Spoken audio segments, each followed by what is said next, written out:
قل انما انا بشر مثلکم، آپ صلی اللہ علیہ وآلہ وسلم کہہ دیجئے میں تو بس ایک انسان ہوں تمہاری طرح کا۔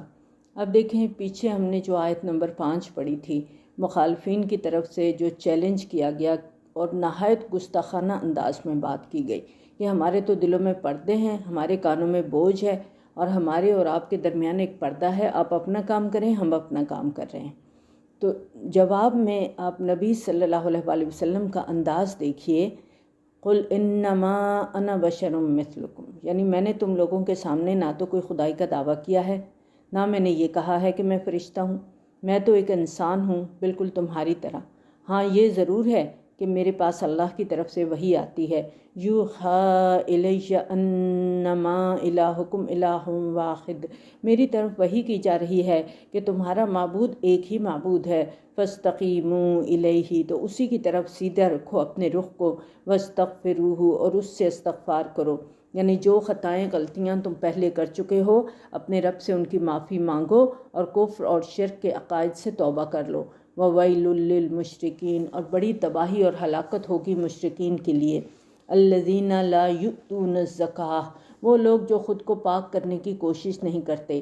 یہاں زکوٰۃ کا جو مطلب ہے یہ تزکیہ کے معنی میں آیا ہے، کیونکہ مکی صورت ہے اور مکی دور میں زکوٰۃ کا کوئی نظام نہیں تھا، یہ نظام ہجرت کے بعد مدینہ میں جا کر قائم ہوا تھا۔ وَهُمْ بِالْآخِرَةِ هُمْ كَافِرُونَ، اور وہ آخرت کے منکر ہیں۔ بے شک وہ لوگ جو ایمان لائے اور جنہوں نے نیک عمل کیے ان کے لیے ایسا اجر ہے جس کا سلسلہ کبھی منقطع نہیں ہوگا۔ اے نبی صلی اللہ علیہ وآلہ وسلم، آپ ان سے کہیے کیا تم لوگ کفر کر رہے ہو اس ہستی کا جس نے زمین کو بنایا 2 دنوں میں، وَتَجْعَلُونَ لَهُ أَنْدَادًا، اور تم اس کے لیے مد مقابل ٹھہرا رہے ہو۔ ذَلِكَ رَبُّ الْعَالَمِينَ، وہ ہے تمام جہانوں کا رب۔ انداد کا واحد ہے ند، نون دال دال، اس کا مطلب ہوتا ہے مد مقابل۔ اللہ تعالیٰ نے زمین کو پیدا کیا ہے تو ظاہر سی بات ہے کہ اس زمین کا مالک اور اصل حاکم بھی اللہ ہی ہے، لہٰذا دنیا میں اگر کوئی حاکم بنے گا تو اسے اللہ کا تابع اور ماتحت بن کر رہنا ہوگا، اس حیثیت سے وہ اللہ کا خلیفہ ہوگا۔ لیکن اگر کوئی اللہ کی اطاعت سے آزاد ہو کر حاکم بن بیٹھے، خود کو اقتدار کا حقدار سمجھنے لگے، تو وہ گویا اللہ کا مد مقابل ہے، چاہے وہ ایک فرد ہو یا کسی ملک کے کروڑوں عوام ہوں۔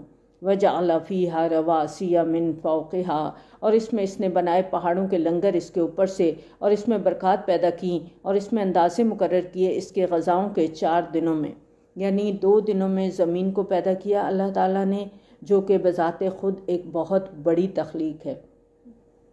پھر مزید 2 دنوں میں اس کے اوپر اللہ تعالیٰ نے پہاڑ جما دیے، زمین کی مٹی کو رویدگی کے قابل بنایا۔ زمین ابتدا میں آگ کے کرے کی شکل میں تھی، آہستہ آہستہ ٹھنڈی ہوئی۔ پہلے پہلے اس کی مٹی میں صرف ان آرگینک کمپاؤنڈز پائے جاتے تھے، آہستہ آہستہ آرگینک کمپاؤنڈز پیدا ہوئے، اس کے بعد اس میں وہ صلاحیت اور اہلیت پیدا ہوئی کہ یہ زندگی کا گہوارہ بن سکے، اور یہ سارا عمل 4 دنوں میں مکمل ہوا ہے۔ یہ آیت متشابہات میں سے ہے، ان 4 دنوں کی حقیقت کے بارے میں ہم نہیں جانتے۔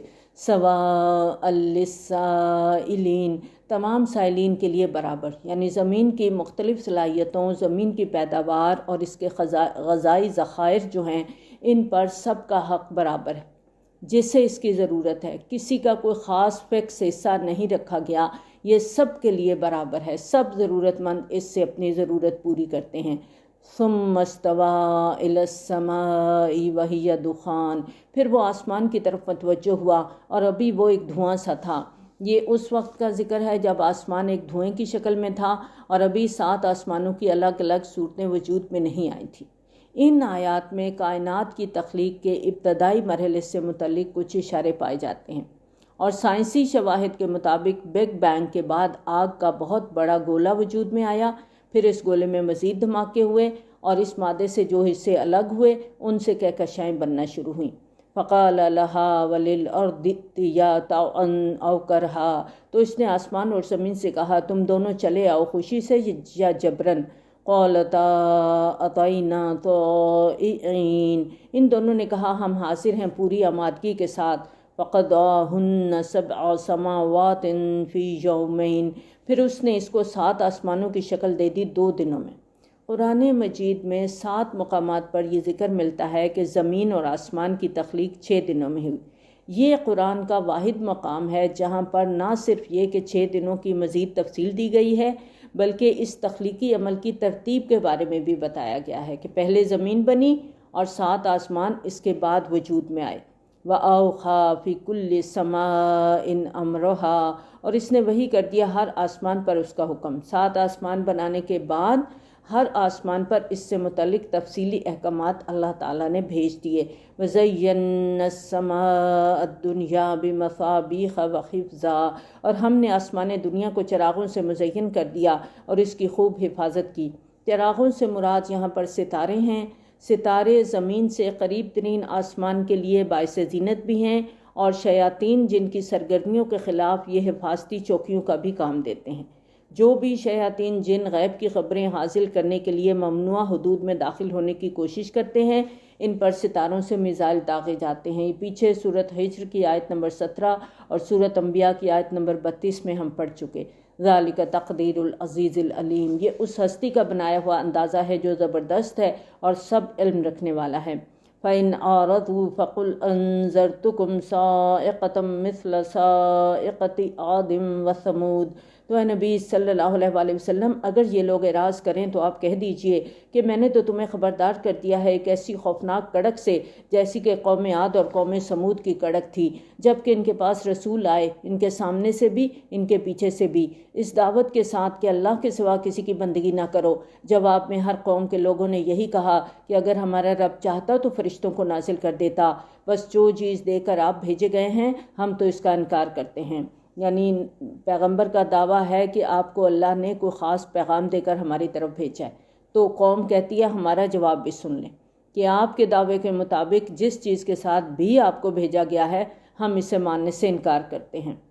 فَأَمَّا عَادٌ فَاسْتَكْبَرُوا فِي الْأَرْضِ بِغَيْرِ الْحَقِّ، اور عاد کا معاملہ یہ تھا کہ انہوں نے زمین میں بہت تکبر کیا بالکل ناحق، اور انہوں نے کہا کون ہے ہم سے بڑھ کر قوت میں۔ کیا انہوں نے غور نہیں کیا کہ وہ اللہ جس نے انہیں پیدا کیا وہ ان سے بڑھ کر ہے قوت میں؟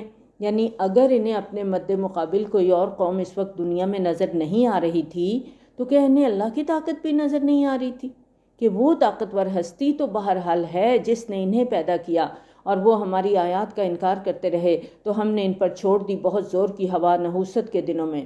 سورۃ الحاقہ میں تند و تیز ہوا کے اس عذاب کا ذکر اس طرح آتا ہے، آیت نمبر 6 میں آتا ہے سخرھا علیہم 7 لیال و 8 ایام، یعنی انتہائی تیز اور شدید ہوا کا یہ جھکڑ ان لوگوں پر 7 راتوں اور 8 دن تک مسلسل چلتا رہا۔ یہ سخت ٹھنڈی ہوا کا عذاب ان کے اوپر آیا تھا، اور اتنی تیز ہوا تھی کہ ان کو اٹھا اٹھا کے پٹکتی تھی، اور کہتے ہیں کہ یہ بہت ہی لمبے قد کاٹ کے لوگ تھے، اور جس کو بھی اٹھا کے ہوا پٹکتی تھی اس کا سر تن سے جدا ہو جاتا تھا۔ تو ایک جگہ آتا ہے کہ یہ ایسے پٹے پڑے تھے جیسے کھجور کے تنے ہوتے ہیں، یعنی بغیر سر کے یہ زمین پر پڑے ہوتے تھے، لمبے قد کے لوگ تھے۔ اللہ تعالیٰ فرماتے ہیں لِنُذِيقَهُمْ عَذَابَ الْخِزْيِ فِي الْحَيَاةِ الدُّنْيَا، تاکہ ہم انہیں مزہ چکھائیں رسوا کن عذاب کا اس دنیا کی زندگی میں، اور آخرت کا عذاب تو کہیں زیادہ رسوا کن ہوگا، وہاں ان کی کوئی مدد کرنے والا نہیں ہوگا۔ اور جو قوم سمود تھی ان کو ہم نے ہدایت کی راہ دکھائی، یعنی ان کی طرف رسول بھی بھیجا اور انہیں واضح معجزہ بھی دکھایا گیا اونٹنی کی صورت میں، لیکن انہوں نے ہدایت کے مقابلے میں اندھے پن کو ہی پسند کیا، یعنی واضح تعلیمات پہنچنے کے باوجود انہوں نے حق کی طرف سے آنکھیں بند کر لیں، تو انہیں بھی آ پکڑا ذلت کے عذاب کی ہولناک کڑک نے ان کے کرتوتوں کی پاداش میں، اور ہم نے نجات دے دی ان کو جو ان میں سے ایمان لائے تھے اور جنہوں نے تقوی کی روش اختیار کی تھی۔ اور جس دن اللہ کے یہ دشمن جمع کیے جائیں گے آگ کی طرف تو ان کی درجہ بندی کی جائے گی۔ ظاہر ہے کردار اور اعمال کے حوالے سے بھی اہل جہنم بھی تمام برابر نہیں ہوں گے، ہر مجرم کا عذاب اس کے جرم کے مطابق ہوگا، چنانچہ وہاں جرائم اور سزاؤں کی اقسام کے مطابق اہل جہنم کو الگ الگ جماعتوں اور گروہوں میں تقسیم کیا جائے گا۔ حَتَّى إِذَا مَا جَاءُوهَا شَهِدَ عَلَيْهِمْ سَمْعُهُمْ وَأَبْصَارُهُمْ وَجُلُودُهُمْ بِمَا كَانُوا يَعْمَلُونَ، بڑی ہلا دینے والی آیت ہے یہ، یہاں تک کہ جب یہ وہاں پہنچیں گے تو ان کے خلاف گواہی دیں گے ان کے کان، ان کی آنکھیں، ان کی کھالیں اس بارے میں جو کچھ وہ کرتے رہے ہیں۔ ایسا کہ ہم جانتے ہیں کہ شہادت یا تو کسی کے خلاف ہوتی ہے یا کسی کے حق میں ہوتی ہے. تو شاہدہ کے بعد اگر اللہ کا صلہ ہو تو اس کا مطلب ہوتا ہے کسی کے خلاف گواہی دینا. تو یہاں پر بڑا کلیئر بتایا جا رہا ہے کہ ان کے اپنے کان، ان کی اپنی آنکھیں اور ان کی اپنی کھالیں ان کے خلاف گواہی دیں گی. وَقَالُوا لِجُلُودِهِمْ لِمَ شَهِدتُّمْ عَلَيْنَا، اور وہ کہیں گے اپنی کھالوں سے کہ تم نے کیوں ہمارے خلاف گواہی دی. قَالُوا أَنطَقَنَا اللَّهُ الَّذِي أَنطَقَ كُلَّ شَيْءٍ، وہ کہیں گی کہ ہمیں بھی اس اللہ نے بولنے کی صلاحیت عطا کر دی جس نے ہر چیز کو قوت گویائی عطا کی ہے. آج آپ دیکھیں کہ ہم اپنے فیچرز کے لیے کتنے کانشیس ہوتے ہیں، خاص طور پر اپنی سکن کے لیے. جلد کا کتنا خیال رکھا جاتا ہے، کتنے پیسے پارلر میں جا کے ہم صرف سکن کے لیے لگاتے ہیں. کبھی فیشیل کروا رہے ہیں، کبھی ٹوننگ کروا رہے ہیں، کبھی اسکرب کروا رہے ہیں، پھر مینی کیور ہے، پیڈی کیور ہے، اور بے شمار چیزیں، نہ جانے کیا کیا ہم اس جلد کے لیے کرتے ہیں. اور جو پھر گھر میں لوشن اور کریمیں لگاتے ہیں، صبح کی اور ہے، شام کی اور ہے، رات کی اور ہے. پھر جو ٹوٹکے کرتے ہیں وہ اس کے علاوہ ہوتے ہیں، صرف اس سکن کہ ہماری یہ سکن گلو کرے. اس روز یہ سکن ہمارے خلاف بولے گی اور پوچھے گا انسان کہ یہ تمہیں کیا ہو گیا ہے؟ ساری عمر میں نے تمہاری اتنی خاطر کی، تمہیں چمکا چمکا کے رکھا. لِمَنْ شَهِدْتُمْ عَلَيْنَا، تو تم کیوں میرے خلاف گواہی دے رہی؟ تو وہ کیا جواب دے گی؟ قَالُوا أَنطَقَنَا اللَّهُ الَّذِي أَنطَقَ كُلَّ شَيْءٍ، وہ کہیں گی کہ ہمیں بھی اس اللہ نے بولنے کی صلاحیت عطا کر دی جس نے ہر شے کو قوت گویائی عطا کی ہے. اور یہ صرف قوم سمود کے بارے میں نہیں ہے، یہ ہر اس شخص کے بارے میں ہے جس نے بھی کوئی غلط کام کیا. تو اس کی اپنی جلد، اس کے اپنے اعضاء اس کے خلاف گواہی دیں گے. پیچھے بھی ہم نے پڑھا تھا سورۃ یاسین میں کہ یہ ہاتھ، یہ پاؤں گواہی دیں گے. یہاں پر بتایا جا رہا ہے کہ جلد بولے گی، جلد گواہی دے گی. اب دیکھیں ٹیپ ریکارڈر پرانے زمانے میں ہوتے تھے، اور وہ کیسٹ جو ہوتی تھی اس کے اوپر باریک سی ایک پٹی چلتی تھی اور اس میں سے آواز آتی تھی. تو ہماری سکن کے لیے کیا مشکل؟ کہ اللہ تعالیٰ کے لیے کوئی مشکل ہے کہ وہ ہماری سکن کو بولنے کی طاقت نہیں دے سکتے؟ وَهُوَ خَلَقَكُمْ أَوَّلَ مَرَّةٍ وَإِلَيْهِ تُرْجَعُونَ، اسی نے تمہیں پیدا کیا پہلی مرتبہ اور اسی کی طرف تم لوٹا دیے جاؤ گے. وَمَا كُنْتُمْ تَسْتَطِرُونَ أَنْ يَشْهَدَ عَلَيْكُمْ سَمْعُكُمْ وَلَا أَبْصَارُكُمْ وَلَا جُلُودُكُمْ، اور تم اس خیال سے پردہ داری نہیں کرتے تھے، یعنی تم نے کبھی سوچا بھی نہیں تھا. کیا کبھی سوچا ہے ہم نے؟ ذرا غور کریں، کبھی سوچا اس کے بارے میں؟ ان یشہد علیکم سمعکم ولا ابصارکم ولا جلودکم، کہ تمہارے اپنے کان، تمہاری اپنی آنکھیں، تمہاری اپنی کھالیں، یہ سب تمہارے خلاف گواہی دیں گی. اب دیکھیں دنیا میں تو انسان جرم کو چھپانے کے لیے لاکھ کوششیں کرتا ہے، جھوٹی گواہیاں لے آتا ہے، پیسے دے کے گواہ خرید لیتا ہے، کچھ بھی کر لیتا ہے اپنی جان بچانے کے لیے. لیکن اپنے اعضاء، یہ کان، یہ آنکھیں، یہ جلد، یہ ہاتھ، یہ پاؤں کیسے چھپائیں گے؟ کہاں لے جائیں گے ان کو؟ اور یہ ہماری مرضی سے اس دن نہیں بولیں گے، یہ حق بولیں گے. وَلَكِنْ ظَنَنْتُمْ أَنَّ اللَّهَ لَا يَعْلَمُ كَثِيرًا مِّمَّا تَعْمَلُونَ، بلکہ تمہیں تو یہ گمان ہو گیا تھا کہ بہت سی باتیں تو اللہ کے علم میں ہی نہیں ہیں جو تم کر رہے ہو. یعنی ایسے جوہلا بھی اس دنیا میں ہیں جو یہ سمجھتے ہیں کہ ان کے کرتوتوں کے بارے میں اللہ تعالیٰ کو کچھ پتہ نہیں. پیچھے ہم نے ارسطو اور اس کے پیروکاروں کا ذکر بھی پڑھا تھا. ان کا خیال تھا کہ اللہ تعالیٰ عالم کلیات ہے، وہ جزیات کا عالم نہیں ہے. نعوذ باللہ. یعنی اللہ تعالیٰ نے اس کائنات اور اس کی اشیاء کے متعلق تو قوانین بنا دیے اور وہ انہی قوانین کو جانتا ہے، جبکہ ان قوانین کے تحت رونما ہونے والے واقعات اور حادثات کی جزیات سے اللہ کو کوئی سروکار نہیں. اللہ تعالیٰ فرماتے ہیں وَذَلِكُمْ ظَنُّكُمُ الَّذِي ظَنَنْتُمْ بِرَبِّكُمْ أَرْدَاكُمْ، اور تمہارا یہی وہ گمان ہے جو تم نے اپنے رب کے بارے میں کیا جس نے تمہیں غارت کر دیا. اس حوالے سے ہمیں خود اپنے آپ کو دیکھنا ہے.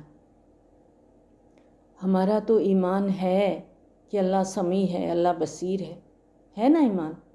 ہمیں یقین ہے کہ اللہ ہماری ایک ایک حرکت کو دیکھتا ہے، جانتا ہے. لیکن اس ایمان کے باوجود ہمارے دلوں میں یقین کی وہ کیفیت نہیں. غور کریں اپنے آپ کو، دیکھیں ذرا کیونکہ ہم غلط کام کرتے ہوئے ہمیشہ لاپرواہی برت جاتے ہیں، سوچتے ہی نہیں ہیں کہ اللہ ہمیں دیکھ رہا ہے، اللہ کے فرشتے لکھ رہے ہیں۔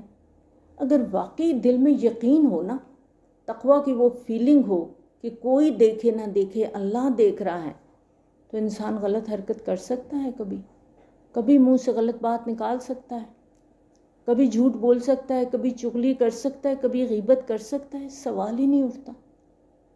آج آپ دیکھیں کہ جگہ جگہ کیمرے لگے ہوئے ہیں اور ہر جگہ لکھا ہوتا ہے خبردار کیمرے کی آنکھ آپ کو دیکھ رہی ہے۔ وہاں بندہ کانشیس ہوتا ہے، اور جس شخص کو پتہ نہیں ہوتا کہ یہاں کیمرہ ہے اور میری ویڈیو بن رہی ہے، وہ جرم بھی کر لیتا ہے اور پھر CCTV فوٹیج کے ذریعے سے اس کو پکڑا بھی جاتا ہے۔ اب اس کے پاس کوئی جواب نہیں ہوتا ہے کہ وہ کس طرح ڈینائی کرے کہ وہ وہاں نہیں تھا، جبکہ اس کی ویڈیو اس کے سامنے چل رہی ہے کہ وہی شخص ہے جس نے یہ حرکت کی ہے۔ کبھی سوچا اس کے بارے میں؟ انسانوں کے بنائے ہوئے کیمرے اتنا کچھ کر رہے ہیں، تو کیا اللہ کے لیے مشکل ہے کہ وہ ہمارے ایک ایک عمل کو ریکارڈ نہیں کر رہا؟ اور ایک ایک عمل اس دن ہمیں دکھا دیا جائے گا۔ اپنے رب کے بارے میں گمان ہمارا صحیح ہونا چاہیے کہ اللہ ہر وقت دیکھ رہا ہے، وہ سمیع ہے، وہ خبیر ہے، وہ علیم ہے، وہ بصیر ہے، وہ سب جانتا ہے۔ اور اگر ہم ایسا نہیں کرتے اور اپنی مرضی، اپنی منمانی کی زندگی گزارتے ہیں کہ نہیں یہ صرف ڈراوے ہیں، تو پھر کیا ہوگا؟ فَأَصْبَحْتُم مِّنَ الْخَاسِرِينَ، تو پھر آج تم ہو گئے خسارہ پانے والوں میں سے۔ فَإِن يَصْبِرُوا فَالنَّارُ مَثْوًى لَهُمْ، تو اب اگر یہ لوگ صبر کریں یا نہ کریں، ان کا ٹھکانہ آگ ہی، چیخیں چلائیں یا خاموشی سے آگ کا عذاب برداشت کریں، اب ان کے لیے برابر ہے۔ وَإِن يَسْتَعْتِبُوا فَمَا هُم مِّنَ الْمُعْتَبِينَ، اگر وہ معافی مانگیں گے تو اب انہیں معاف نہیں کیا جائے گا۔ قیامت کے دن چاہیں گے کہ معافی مانگنے پر انہیں چھوڑ دیا جائے، لیکن ایسا ممکن نہیں ہے۔ معافی مانگنے کا، توبہ کرنے کا، استغفار کرنے کا موقع اللہ تعالیٰ نے ہمیں دنیا میں دیا ہے، انفرادی طور پر ہر آدمی کی موت کے وقت تک، اور اجتماعی طور پر قیامت کے آثار نمایاں ہونے تک اللہ تعالیٰ نے توبہ کا دروازہ کھلا رکھا ہے، لیکن عالم برزخ یا عالم آخرت میں توبہ کا کوئی سوال نہیں۔ وَقَيَّدْنَا لَهُمْ قُرَنَاءَ فَزَيَّنُوا لَهُم مَّا بَيْنَ أَيْدِيهِمْ وَمَا خَلْفَهُمْ، اور ہم نے ان کے لیے ایسے ساتھی مقرر کر دیے جنہوں نے ان کو مزین کر کے دکھلائی ہر وہ چیز جو ان کے سامنے تھی اور جو ان کے پیچھے تھی۔ جس طرح اللہ تعالیٰ نے ہر انسان کے ساتھ فرشتے مقرر کر رکھے ہیں، اسی طرح ہر انسان کے ساتھ شیاطین اور جن بھی لگے ہوئے ہیں۔ اور انسانوں کے ساتھ فرشتوں کی موجودگی کا ذکر سورۃ الانعام میں آیت نمبر 61 میں آتا ہے، وَيُرْسِلُ عَلَيْكُمْ حَفَظًا، یعنی اللہ تعالیٰ فرشتوں کے ذریعے سے انسانوں کی حفاظت کا انتظام فرماتا ہے۔ اسی طرح ہر انسان کے ساتھ کرامن کاتبین موجود ہیں جو ہمارے ایک ایک عمل کا ریکارڈ رکھتے ہیں۔ سورۃ انفطار میں آتا ہے آیت نمبر 9، 10 اور 11 میں، وَإِنَّ عَلَيْكُمْ لَحَافِظِينَ كِرَامًا كَاتِبِينَ يَعْلَمُونَ مَا تَفْعَلُونَ۔ اسی طرح انسانوں کے ساتھ شیاطین جن بھی ہر وقت موجود ہوتے ہیں۔ حضرت عبداللہ بن مسعود رضی اللہ تعالیٰ عنہ روایت کرتے ہیں کہ نبی صلی اللہ علیہ وآلہ وسلم نے فرمایا، تم میں سے کوئی ایک بھی ایسا نہیں جس کے ساتھ ایک ساتھی شیاطین میں سے اور ایک ساتھی ملائکہ میں سے مقرر نہ کیا گیا ہو۔ اس پر صحابہ کرام رضی اللہ تعالیٰ عنہ نے دریافت فرمایا، اے اللہ کے رسول، آپ کے ساتھ بھی؟ آپ صلی اللہ علیہ وآلہ وسلم نے فرمایا، ہاں میرے ساتھ بھی، لیکن اللہ تعالیٰ نے مجھے اس پر نصرت عطا فرمائی ہے اور میں نے اسے مسلمان کر لیا ہے۔ یعنی نبی صلی اللہ علیہ وآلہ وسلم نے اس شیطان کو اپنے تابع بنا لیا کہ وہ انہیں کوئی نقصان نہیں پہنچا سکتا۔ لیکن اس آیت کے اندر غلط کار انسانوں کے ان شیطان ساتھیوں کا ذکر ہے جو دنیا میں ان کے غلط عقائد اور برے اعمال کو خوشنما بنا کے انہیں دکھاتے، اور نتیجہ یہ نکلتا ہے کہ وہ دنیا کی رنگینیوں میں اور گناہوں کی لذت میں گم ہو کر رہ جاتے ہیں۔ وہ غلط کام کرتے ہیں لیکن سمجھتے ہیں کہ وہ بالکل ٹھیک کر رہے ہیں۔ پیچھے سورۃ کہف کو یاد کریں، کیا پڑھا تھا ہم نے؟ قُلْ هَلْ نُنَبِّئُكُم بِالْأَخْسَرِينَ أَعْمَالًا الَّذِينَ ضَلَّ سَعْيُهُمْ فِي الْحَيَاةِ الدُّنْيَا وَهُمْ يَحْسَبُونَ أَنَّهُمْ يُحْسِنُونَ صُنْعًا، کہ انسان غلط کام بھی کرتا چلا جاتا ہے اور وہ سمجھتا ہے وہ بالکل ٹھیک کر رہا ہے، اور یہ وہ شیاطین جو انسان کے ساتھ ہوتے ہیں جو اس کو کہتے ہیں کہ دیکھو یہ دنیا ایک بار ملی ہے، زندگی دوبارہ نہیں ملے گی، پھر دنیا میں کوئی آنا ہے تم نے تو مزے کرو، بابر بعیش کوش کہ عالم دوبارہ نیست۔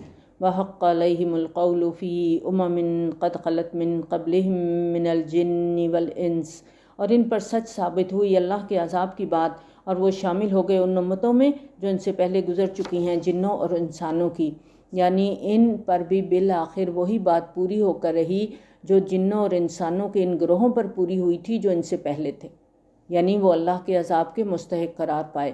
انہم کانوا خاسرین، یقیناً وہ خسارہ پانے والے لوگ ہیں۔ وقال الذین کفروا لا تسمعوا لہذا القرآن والغوا فیہ، اور کہا ان لوگوں نے جنہوں نے کفر کیا کہ مت سنو اس قرآن کو اور اس کی تلاوت کے دوران میں شور مچایا کرو۔ نبی صلی اللہ علیہ وآلہ وسلم کی دعوت کا ذریعہ قرآن تھا، تو منکرین حق نے آپس میں ایک دوسرے کو یہ مشورہ دینا شروع کیا کہ جب بھی نبی صلی اللہ علیہ وآلہ وسلم قرآن پڑھا کریں تو تم مت سنا کرو، ایسا نہ ہو کہ تمہارے دلوں پہ اثر ہو جائے اور تم اپنے آبائی دین سے پھر جاؤ، اس لیے جب بھی وہ تمہیں قرآن سنانے کی کوشش کریں تو تم ہوٹنگ شروع کر دو، شور مچانا شروع کر دو، تاکہ اس کی آواز کسی کے کان میں نہ پڑے۔ نبی صلی اللہ علیہ وآلہ وسلم کی زبان مبارک سے قرآن مجید کی تلاوت غیر معمولی تاثیر رکھتی تھی، اور اس کی وجہ سے دعوت کا پیغام تیزی سے لوگوں کے دلوں میں گھر کر رہا تھا۔ تو مشرکین مکہ اس عمل کو روکنے کے لیے اپنے خیال کے مطابق ایک جامع منصوبہ بندی کے ساتھ نبی صلی اللہ علیہ وآلہ وسلم کے مقابلے میں آ گئے تھے، کہ انہوں نے کہا کہ اس قرآن کو مت سنو اور شور مچایا کرو، لعلکم تغلبون، تاکہ تم غالب رہو۔ یعنی ان کا آپس میں ایک دوسرے کے لیے یہی مشورہ تھا کہ اگر تم اپنی سرداری کو برقرار رکھنا چاہتے ہو تو خود بھی اور عوام کو بھی اس قرآن سے دور کرو، اور یہی انداز منافقین کے اس مشورے میں بھی نظر آتا ہے جو انہوں نے غزوہ احزاب کے موقع پر مدینہ کے عام لوگوں کو دینا شروع کیا تھا، یا اہل یثرب لا مقام لکم فارجعوا۔ یہ سورۃ الاحزاب کی آیت نمبر 13 میں آتا ہے کہ اہل یثرب تمہارے یہاں ٹھہرنے کی اب کوئی صورت نہیں، لہٰذا واپس پلٹ جاؤ۔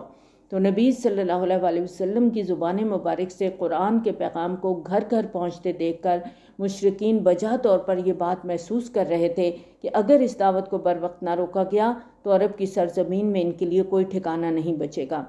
فَلَنُذِيقَنَّ الَّذِينَ كَفَرُوا عَذَابًا شَدِيدًا، تو ہم لازماً مزہ چکھائیں گے ان کافروں کو بہت سخت عذاب کا۔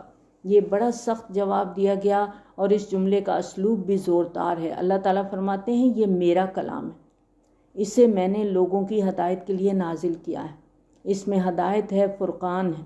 اگر یہ لوگ میری اس عظیم نعمت کو ٹھکرا رہے ہیں اور میرے بندوں تک اس کو پہنچانے کی کوشش کو روکنے کی سازشیں کر رہے ہیں تو میں انہیں اس بغاوت اور سرکشی کا مزہ ضرور چکھاؤں گا۔ وَلَنَجْزِيَنَّهُمْ أَسْوَأَ الَّذِي كَانُوا يَعْمَلُونَ، اور ہم انہیں سزا دیں گے ان کے بدترین اعمال کے حساب سے، یعنی ان کی سزا معین کرتے ہوئے ان کے سب سے برے اعمال کو مد نظر رکھا جائے گا۔ ذَلِكَ جَزَاءُ أَعْدَاءِ اللَّهِ النَّارِ، یہ ہے بدلہ اللہ کے دشمنوں کا، یعنی آگ۔ یہ لوگ قرآن کے دشمن ہیں تو قرآن اللہ کا کلام، اس لیے یہ قرآن کے نہیں اللہ کے دشمن ہیں، اور اللہ کے دشمنوں کی سزا جہنم کی آگ کے علاوہ اور کوئی نہیں ہو سکتی۔ لہم فیہا دار الخلد، ان کے لیے اسی میں ہمیشگی کا ٹھکانہ ہوگا۔ جزاء بما کانوا بآیاتنا یجحدون، یہ بدلہ ہوگا اس کا کہ وہ ہماری آیات کا انکار کرتے رہے تھے۔ وقال الذین کفروا ربنا ارنا اللذین اضلانا من الجن والانس، اور جو کافر ہیں وہ کہیں گے اے ہمارے پروردگار ذرا ہمیں دکھا دے جنوں اور انسانوں میں سے وہ لوگ جنہوں نے ہمیں گمراہ کیا تھا۔ اب جہنم کے اندر بڑے بڑے سرداروں، لیڈروں، ٹرینڈ سیٹرز کے خلاف عوام واویلا کر رہی ہوگی۔ وہ کہیں گے اے پروردگار ہم ان کو دیکھنا چاہتے ہیں جنہوں نے ہمیں گمراہ کیا تھا۔ یہ وہ لوگ ہیں جنہوں نے ہمیں دنیا کی لذتوں میں ہمیں مبتلا کر دیا تھا، ہمیں قرآن سننے سے روکتے رہے، انہوں نے ہماری عقلوں پر پردے ڈال دیے، انہوں نے ہمیں محمد صلی اللہ علیہ وآلہ وسلم کے بارے میں ورغلایا، ان کے بارے میں دلوں میں طرح طرح کے شکوک و شبہات ڈالے، ہماری اور نبی صلی اللہ علیہ وآلہ وسلم کی دعوت کے درمیان آڑ بن گئے۔ ہم چاہتے ہیں کہ یہ ہمارے سامنے آئیں. نجعلہما تحت اقدامنا لیکونا من الاسفلین، ہم انہیں اپنے قدموں کے نیچے رون دیں تاکہ وہ ہو جائیں سب سے نیچے والے. یعنی اب وہ چاہیں گے کہ کسی طرح یہ ٹرینڈ سیٹر، یہ بڑے سردار جن کے پیچھے ہم دنیا میں آنکھیں بند کر کے چل رہے تھے، وہ ہمارے سامنے آئیں تو ہم انہیں اپنے قدموں کے نیچے رون دیں. ان الذین قالوا ربنا اللہ ثم استقاموا، بڑی پیاری آیت ہے. بے شک وہ لوگ جنہوں نے کہا کہ ہمارا رب اللہ ہے، پھر وہ اس پر ثابت قدم رہے، جم گئے. ہیں ہم ان لوگوں میں کہتے ہیں ربنا اللہ، لیکن ثم استقاموا ہیں. اپنے آپ کو چیک کرنا ہے نا یہاں، کیونکہ اللہ پر ایمان لانا بہت آسان ہے، زبان سے ہی کہنا نا ہم اللہ پر ایمان لے آئے، لیکن اصل امتحان ہے اس پر جم جانا. اور یہ اسی صورت میں ممکن ہے جب انسان کو اللہ پر پوری طرح بھروسہ ہو، ہر حال میں وہ اس کی رضا پہ راضی ہو. تکلیف ہے، پریشانی ہے یا خوشحالی کے دن ہے، اللہ کی رضا پہ راضی، اور اپنی کسی بھی حالت کے بارے میں اس کی زبان پر حرف شکایت نہ آئے. کوئی گلہ نہیں، کوئی جزا فضا نہیں. حضرت ایوب علیہ السلام کو یاد کر لیں، کتنی تکلیف تھی، کتنی بیماری تھی، لیکن کوئی شکایت نہیں. نہ ہی اللہ تعالیٰ کے کسی فیصلے پر دل میں ملال ہو. رکیں یہاں، سوچیں اپنے بارے میں. ہم میں استقامت ہے؟ ہم تو ہر اللہ کے فیصلے کے اوپر واویلا مچا دیتے ہیں، جزا فضا کرتے ہیں، میرے ساتھ ہی ایسا کیوں ہوا، یہ نہیں ہونا چاہیے تھا. لیکن جو جم جاتا ہے پھر وہ اللہ تعالیٰ کے ہر حکم کے آگے سر تسلیم خم کرتا چلا جاتا ہے. وہ اپنے تن من دھن کو ہتھیلی پر رکھ کر اللہ کی اطاعت پر کمر بستہ ہو جاتا ہے، اور اس چیز کا عملی طور پر ثبوت پیش کرتا ہے. ان صلاتی و نسکی و محیای و مماتی للہ رب العالمین، یقیناً میری نماز، میری قربانی، میری زندگی اور میری موت اللہ کے لیے ہے جو تمام جہانوں کا رب ہے. ایسی استقامت ہم میں؟ راضی ہوتے ہیں اللہ کے فیصلوں پہ؟ بھروسہ ہے اللہ کی ذات پہ؟ 2 دن دعا مانگتے ہیں، 4 دن مانگتے ہیں، پھر کہتے ہیں نہیں، کسی جگہ سے کوئی تعویذ مل جائے، کوئی جگہ ہو جہاں جا کے منت مانے تو مراد پوری ہو جائے. اور اس استقامت کی اہمیت ایک حدیث سے بہت اچھی طرح واضح ہوتی ہے. حضرت سفیان بن عبداللہ رضی اللہ تعالیٰ عنہ سے روایت ہے کہ میں نے عرض کیا، یا رسول اللہ، مجھے اسلام کے بارے میں ایسی بات بتائیں کہ آپ کے سوا کسی اور سے کچھ دریافت کرنے کی ضرورت نہ رہے. نبی صلی اللہ علیہ وآلہ وسلم نے فرمایا، کہو میں اللہ پر ایمان لایا اور پھر اس پر جم جاؤ. یہ مسلم کی روایت ہے. اور اگر واقعی ہم غور کریں نا تو یہ جو استقامت ہے یہ قائم ہونا ہے کہ انسان جم گیا. ایک بندہ اللہ تعالیٰ کو نظریاتی طور پر اپنا رب مان لینے کے بعد عملی طور پر ساری دنیا سے بے نیاز ہو جائے. کرتے ہیں ایسا؟ اپنے ایک ایک عمل سے ثابت کریں کہ میرا پروردگار اللہ ہے، میرا حاجت روا وہ ہے، میرا سہارا وہ ہے، میرا مشکل کشا وہ ہے، میرے نفع نقصان کا مالک صرف اور صرف اللہ ہے. یہ ہے استقامت. اور دل کا یہ یقین اور عمل کا یہ رنگ، یہ چوٹی ہے ایمان اور عمل صالح کی، جس کا ذکر سورۃ العصر میں آتا ہے، الا الذین آمنوا وعملوا الصالحات. اب اگلی آیت میں ان خوش قسمت لوگوں کو اللہ کے ہاں جو مقام ملنے والا ہے. کون لوگ ہیں وہ؟ جو اپنی دنیا کی زندگی میں ایمان اور عمل کی اس چوٹی یعنی استقامت تک پہنچنے میں کامیاب ہوئے. انہوں نے کہا ربنا اللہ ثم استقاموا، پھر اس پر جم گئے. تو پھر کیا ہوگا؟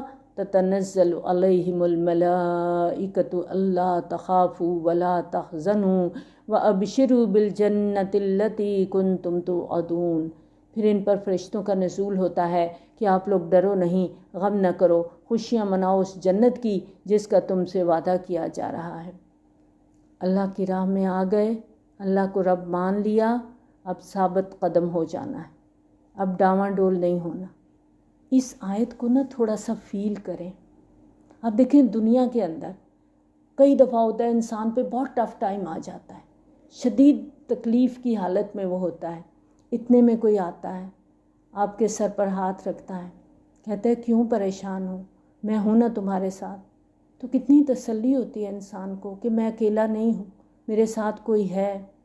یہاں پر دیکھیں اللہ کے فرشتے، اللہ تخافوا ولا تحزنوا، نہ خوف کرو نہ غم کرو، اور ساتھ خوشخبریاں سنا رہے ہیں. کس چیز کی؟ بالجنتی، جنت کی. تمہیں تو خوش ہونا ہے، تمہارے لیے تو جنت تیار ہے، کیونکہ تم نے دنیا میں اللہ کو رب مان کے اس راستے پر جم گئے، ثابت قدمی دکھائی. اب یہ جنت کون سی ہے؟ کنتم توعدون، یہ وہ جنت ہے جس کا دنیا میں تم سے وعدہ کیا جاتا تھا. نحن اولیاؤکم فی الحیات الدنیا وفی الآخرہ، ہم ہیں تمہارے رفیق دنیا کی زندگی میں بھی اور آخرت میں بھی. اب دیکھیں آپ کسی نئی جگہ پہ جاتے ہیں جہاں کی نہ آپ کو زبان پتہ ہے، نہ اس کے راستے پتہ ہے، نہ آپ وہاں پہ کسی کو جانتے ہیں، سب کچھ اجنبی ہے، اکیلا ہے. کوئی گائیڈ مل جاتا ہے، وہ کہتا ہے آئیں میں آپ کو گائیڈ کرتا ہوں. وہ ہر جگہ آپ کو لے جاتا ہے، آپ نے کہاں سٹیمپ لگوانی ہے، کہاں سے آپ نے سامان لینا ہے، باہر نکل کے وہ آپ کو سواری کا بندوبست کر کے دیتا ہے. جس ایڈریس پہ آپ جانا چاہتے ہیں اس ایڈریس پہ پہنچانے کا آپ کو بندوبست کرتا ہے. تو کتنا انسان کمفرٹیبل ہوتا ہے. تو فیل کریں قیامت کی نفسا نفسی، قیامت کی وحشت، قیامت کا وہ وقت جب ہر کسی کو اپنا اپنی پڑی ہوگی، کوئی کسی کی طرف دیکھے گا بھی نہیں.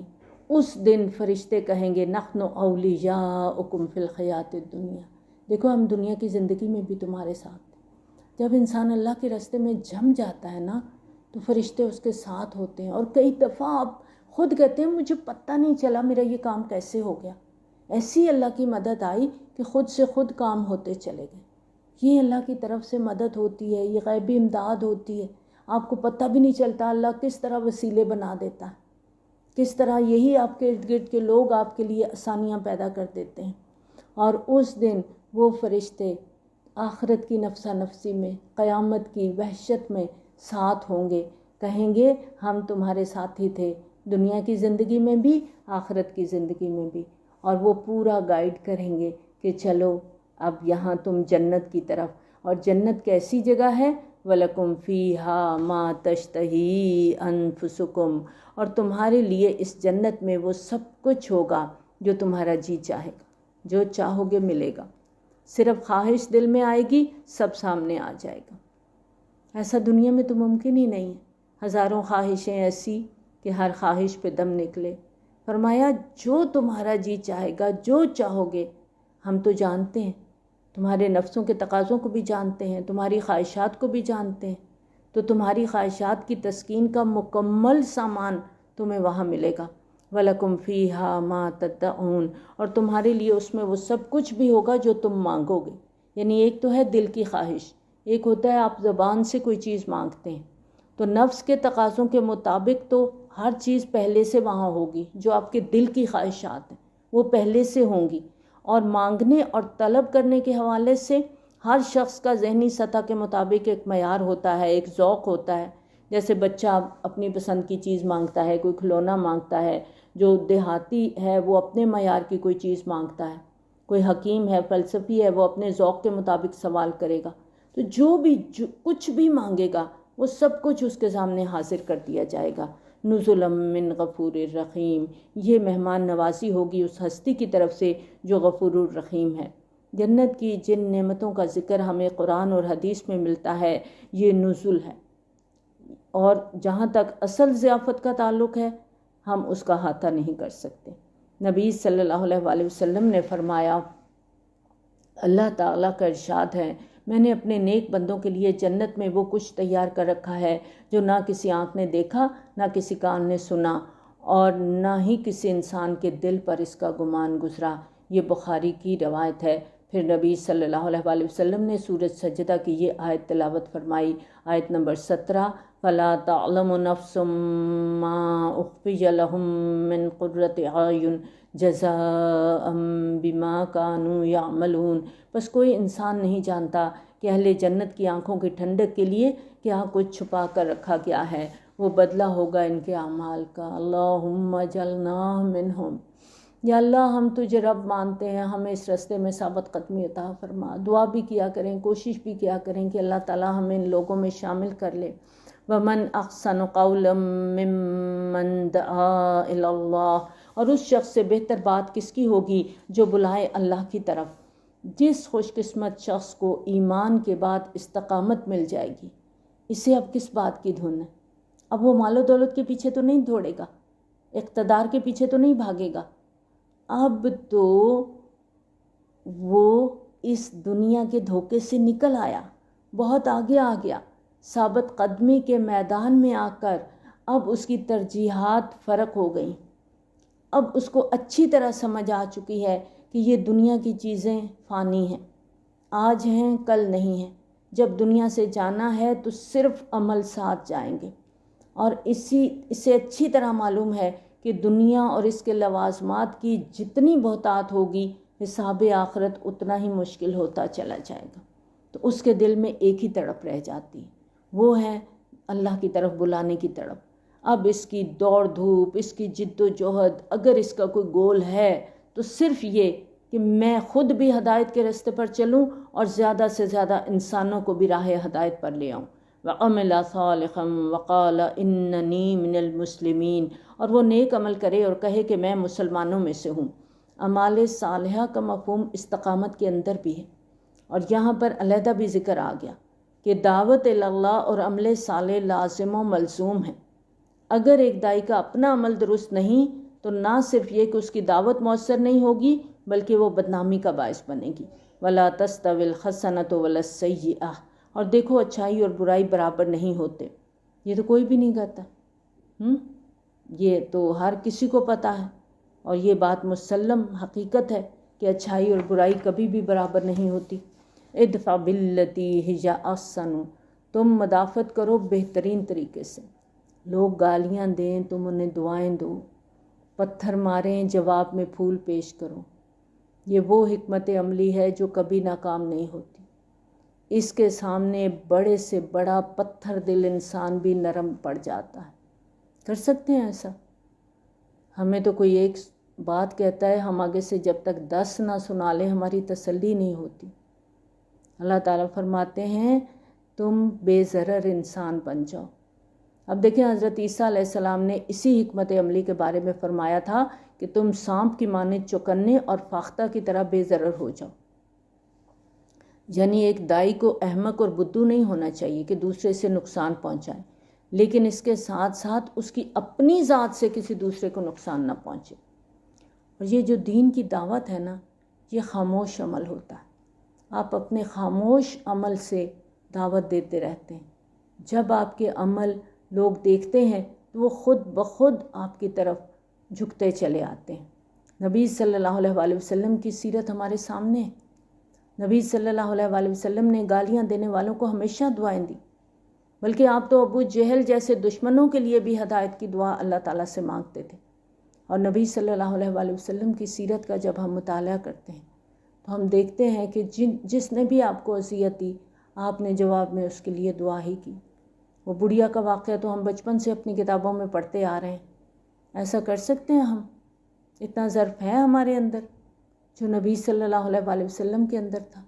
چلیں کوشش تو کر سکتے ہیں نا، تو اس کا فائدہ کیا ہوگا اگر کسی کی برائی کے جواب میں ہم بھلا کریں گے؟ وَإِذَا الَّذِي بَيْنَكَ وَبَيْنَهُ عَدَاوَةٌ كَأَنَّهُ وَلِيٌّ حَمِيمٌ، تو تم دیکھو گے کہ وہ شخص جس کے اور تمہارے درمیان دشمنی ہے وہ گویا گرم جوش دوست بن جائے گا۔ دیکھیں انسان آخر انسان ہے۔ اگر کوئی شخص ہر وقت آپ کی مخالفت کرتا ہے اور آپ اس کے لیے ہمیشہ اچھا سوچتے ہیں، وہ آپ کو دھکے دیتا ہے، آپ اس کو گلے سے لگاتے ہیں، کب تک؟ ایک دن تو اس کے اندر کا انسان جاگے گا نا، ایک دن تو ایسا آئے گا کہ اسے آپ کے اخلاق کے سامنے ہتھیار ڈالنا پڑیں گے۔ لیکن یہ کام آسان نہیں ہے، اس کے لیے بڑا پیشنس چاہیے۔ اسی لیے فرمایا وَمَا يُلَقَّاهَا إِلَّا الَّذِينَ صَبَرُوا، یہ مقام حاصل نہیں ہو سکتا مگر ان لوگوں کو جو صبر کرتے ہیں۔ یہ بڑا خاص مقام ہے، یہ ہر ایک کے نصیب میں نہیں ہے۔ یہ وہی شخص جس میں صبر کا مادہ کوٹ کوٹ کے بھرا ہوا ہے، وہ اپنی عملی زندگی میں ہمیشہ صبر پر کاربند رہتا ہے۔ وما یلقاها الا ذو حظ عظیم، اور یہ نہیں دیا جاتا مگر ان کو جو بڑے نصیبے والے ہوتے ہیں۔ یہ صبر کی کوالٹی جو ہے نا، یہ ہر ایک کو نصیب نہیں ہوتی، یہ ذو حظ عظیم کو ہوتی ہے۔ نصیبے والا ہے وہ جس کو صبر کی کوالٹی ملی ہوئی ہے۔ ہم کسے نصیبے والا کہتے ہیں؟ جس کے پاس اچھی گاڑی ہے، بڑا گھر ہے، زمینیں ہیں، جائیداد ہیں، ہم کہتے ہیں بڑے نصیبے والا، اس کے پاس تو دنیا کا بہت کچھ ہے۔ یہاں کون ہے نصیبے والا؟ جس کے اندر صبر جیسی کوالٹی ہے، جو برائی کا جواب بھلائی سے دیتا ہے۔ اب اس رستے میں شیطان تو آئے گا، وہ کہے گا کیوں بھائی تم کیوں خاموش ہو؟ وہ تمہیں ذلیل کرتا ہے، تم آگے سے بولتے ہی نہیں، سناؤ اس کو، جواب دو اس کو اینٹ کا جواب پتھر سے دو۔ اللہ تعالیٰ جانتے ہیں نا اس موقع پر اتنے بڑے جو نصیب والا شخص ہے، جس کے اندر صبر کی کوالٹی ہے، وہ اپنے آپ کو روکتا ہے، برائی کا جواب بھلائی سے دینے کی کوشش کرتا ہے، تو شیطان آ جاتا ہے۔ وہ کہتا ہے نہیں، تمہیں تو آج بولنا ہی پڑے گا، بہت چپ کر لیا تم نے، اب نہیں چپ کرنا۔ وَإِمَّا يَنزَغَنَّكَ مِنَ الشَّيْطَانِ نَزْغٌ فَاسْتَعِذْ بِاللَّهِ، اور اگر کبھی تمہیں شیطان کی طرف سے کوئی چوک لگنے لگے تو اللہ کی پناہ طلب کر لیا کرو۔ کسی کے برے سلوک کی وجہ سے، کسی کے مخالفانہ رویے کی وجہ سے غصہ آ جائے تو جان لو کہ یہ شیطان کی اکساہٹ ہے، شیطان تم پر حملہ کرنا چاہتا ہے، تو فوراً کیا کرو؟ فاستعذ باللہ، اللہ کی پناہ طلب کرو، کیونکہ اسی کی پناہ میں آ کر تم شیطان کے وار سے بچ سکتے ہو۔ انہ هو السمیع العلیم، وہی ہے سب کچھ سننے والا اور جاننے والا۔ کتنی پیاری آیات تھی نا جو ہم نے پڑھی، اتنا اچھا سبق ہمیں اللہ تعالیٰ نے سکھایا۔ کوشش کریں گے اس پر عمل کرنے کی انشاءاللہ۔ برائی کا جواب بھلائی سے دے کے دیکھیں، انشاءاللہ کامیابی اسی کی ہوتی ہے جو برائی کا بدلہ بھلائی سے دیتا ہے۔ جو تم سے کٹے اس سے جڑو، یہ نبی صلی اللہ علیہ وآلہ وسلم کی حدیث کا مفہوم ہے۔ وَمِنْ آيَاتِهِ اللَّيْلُ وَالنَّهَارُ وَالشَّمْسُ وَالْقَمَرُ، اور اسی کی نشانیوں میں سے ہیں رات، دن اور سورج اور چاند۔ لا تسجدوا للشمس ولا للقمر، تم سورج کو سجدہ مت کرو اور نہ چاند کو۔ واسجدوا للہ الذی خلقہن ان کنتم ایاہ تعبدون، بلکہ اس اللہ کو سجدہ کرو جس نے ان سب کو پیدا کیا اگر تم واقعتاً اسی کی بندگی کرتے ہو۔ تو پھر ہمیں کیا کرنا چاہیے؟ ہمیں سجدہ کرنا چاہیے۔ آیت سجدہ ہے، ہم سب سجدہ تلاوت ادا کریں گے۔ فَإِنِ اسْتَكْبَرُوا فَالَّذِينَ عِندَ رَبِّكَ يُسَبِّحُونَ لَهُ بِاللَّيْلِ وَالنَّهَارِ وَهُمْ لَا يَسْأَمُونَ، پس ہے نبی صلی اللہ علیہ وآلہ وسلم اگر یہ لوگ تکبر کریں تو کوئی پرواہ نہیں، وہ جو آپ کے رب کے پاس ہیں وہ دن رات اس کی تسبیح میں لگے ہوئے ہیں اور وہ اس سے تھکتے نہیں۔ یعنی اگر یہ لوگ تکبر کی وجہ سے مجھے سجدہ کرنے کو تیار نہیں تو مجھے اس کی کوئی ضرورت نہیں، میرے پاس فرشتوں کی فوجیں ہیں جو دن رات مسلسل میری تسبیح اور حمد میں لگی ہوئی ہیں۔ اور اس کی نشانیوں میں سے یہ بھی ہے کہ تم زمین کے دیکھتے ہو کہ وہ دبی پڑی ہے، اور پھر جب ہم اس پر پانی برسا دیتے ہیں تو اس میں حرکت پیدا ہوتی ہے اور وہ ابھر آتی ہے۔ یقیناً وہ اللہ جس نے اس کو زندہ کیا وہی مردوں کو بھی زندہ کرے گا، یقیناً وہ ہر چیز پر قادر ہے۔ جو لوگ ہماری آیات کے بارے میں کجروی اختیار کرتے ہیں وہ ہم سے چھپے ہوئے نہیں، تو کیا وہ شخص جو آگ میں جھونک دیا جائے گا وہ بہتر ہوگا یا وہ کہ جو قیامت کے دن امن کی حالت میں آئے گا؟ اعملوا ما شئتم، تم کیے جاؤ جو بھی کرنا چاہتے ہو، انہ بما تعملون بصیر، وہ خوب دیکھ رہا ہے جو تم کر رہے ہو۔ ان الذین کفروا بالذکر لما جاءہم، یقیناً وہ لوگ جنہوں نے اس ذکر کا انکار کیا جبکہ یہ ان کے پاس آ گیا۔ یہاں قرآن کو ذکر یعنی یاد دہانی قرار دیا گیا ہے، یعنی یہ کتاب اس گواہی کو اجاگر کر کے تمہارے سامنے لا رہی ہے جو پہلے تمہاری فطرت کے اندر مخفی ہے۔ اللہ کی معرفت، اللہ کی محبت تمہاری ارواح کے اندر پہلے سے موجود تھی، لیکن تمہاری عدم توجہی کی وجہ سے اس پر غفلت کے پردے پڑے ہوئے تھے، تو تم اپنی فطرت کو بھول گئے تھے، اللہ کو بھول گئے تھے۔ تو اب تم نے اللہ کو پہچان لیا، کیونکہ اللہ تعالیٰ نے یہ ذکر تمہارے لیے بھیجا ہے کہ تم اپنے رب کو یاد کرو، اس کو پہچانو۔ وَإِنَّهُ لَكِتَابٌ عزیز، بلا شبہ یہ ایک زبردست کتاب ہے، باطل اس پر حملہ آور ہو نہیں سکتا، نہ اس کے سامنے سے نہ اس کے پیچھے سے۔ اس کا اتارا جانا ہے ایک حکیم اور حمید ہستی کی طرف سے۔ اے نبی صلی اللہ علیہ وآلہ وسلم، نہیں کہا جاتا آپ سے مگر وہی کچھ جو آپ سے پہلے رسولوں سے کہا گیا تھا۔ یقیناً آپ کا رب مغفرت والا بھی ہے اور دردناک سزا دینے والا بھی ہے۔ اور اگر ہم نے اسے اجمی قرآن بنایا ہوتا تو یہ کہتے اس کی آیات واضح کیوں نہیں کی گئیں؟ کیا کتاب اجمی اور مخاطب عربی؟ یعنی ایسی صورت میں پھر یہ اعتراض کرتے کہ جس کتاب کے اولین مخاطب عربی قوم ہے وہ اجمی زبان میں کیوں آیا؟ اے نبی صلی اللہ علیہ وآلہ وسلم، آپ کہہ دیجئے یہ ہدایت اور شفا ہے ان لوگوں کے لیے جو ایمان لائیں، اور جو لوگ ایمان نہیں لاتے ان کے کانوں میں بوجھ ہے، اور یہ قرآن ان کے حق میں اندھا پن ہے۔ یعنی یہ لوگ قرآن کو دیکھ ہی نہیں پاتے، قرآن کی حقیقت کو سمجھ ہی نہیں پاتے، نہ سن سکتے ہیں نہ محسوس کر سکتے ہیں۔ اولئک ینادون من مکان بعید، یہ وہ لوگ ہیں جو پکارے جاتے ہیں بہت دور کی جگہ سے۔ یعنی انہیں قرآن کی باتیں اتنی عجیب اور نامانوس لگتی ہیں کہ ایسے لگتا ہے جیسے کوئی دور سے پکار رہا ہے، یعنی آواز تو آتی ہے لیکن سمجھ نہیں آتی۔ اور ہم نے موسیٰ علیہ السلام کو بھی کتاب دی تو اس میں بھی اختلاف کیا گیا، اور اگر آپ کے رب کی طرف سے ایک بات پہلے سے طے نہ ہو چکی ہوتی تو ان کے درمیان فیصلہ کر دیا جاتا۔ اللہ تعالیٰ کی ہر کام میں اللہ تعالیٰ نے ایک وقت مقرر کر رکھا ہے، اس طرح ان کے فیصلے کا بھی اللہ تعالیٰ نے ایک وقت طے کر رکھا ہے۔ اگر وقت پہلے سے طے نہ ہوتا تو جو بھی انکار کرنے والے ہیں ان کا فیصلہ اب تک چکا دیا جاتا۔ وَإِنَّهُمْ لَفِي شَكٍّ مِّنْهُ مُرِيبٍ، اور یقیناً وہ اس بارے میں خلجان انگیز شک میں مبتلا ہیں۔ یعنی اللہ تعالیٰ نے یہ قرآن ان کی طرف بھیجا ہے اور یہ خام خواہ اس میں اختلافات کھڑے کر رہے ہیں۔ ہم نے اختلافات کی وضاحت کے لیے یہ کتاب بھیجی، اب اس کے بارے میں یہ ایسے شک و شبہ میں مبتلا ہو گئے ہیں جس نے انہیں الجھن میں ڈال دیا ہے۔ من عمل صالحا فلنفسہ ومن اساء فعلیہا، سیدھی سیدھی بات ہے، جو بھی نیک عمل کرے گا اپنے لیے کرے گا، جو برا کرے گا تو اس کا وبال اسی پر آئے گا۔ وما ربک بظلام للعبید، اور آپ کا رب کچھ بھی ظلم کرنے والا نہیں اپنے بندوں کے حق میں۔ پھر اللہ کی طرف سے جو جزا سزا کا فیصلہ ہوگا وہ اللہ کا ظلم نہیں ہوگا، یہ ہر ایک کے عملوں کے حساب سے اسے جزا سزا مل جائے گی۔ وآخر دعوانا ان الحمد للہ رب العالمین، سبحانک اللہم و بحمدک، نشہد ان لا الہ الا انت، نستغفرک و نتوب الیک۔ السلام علیکم ورحمۃ اللہ وبرکاتہ۔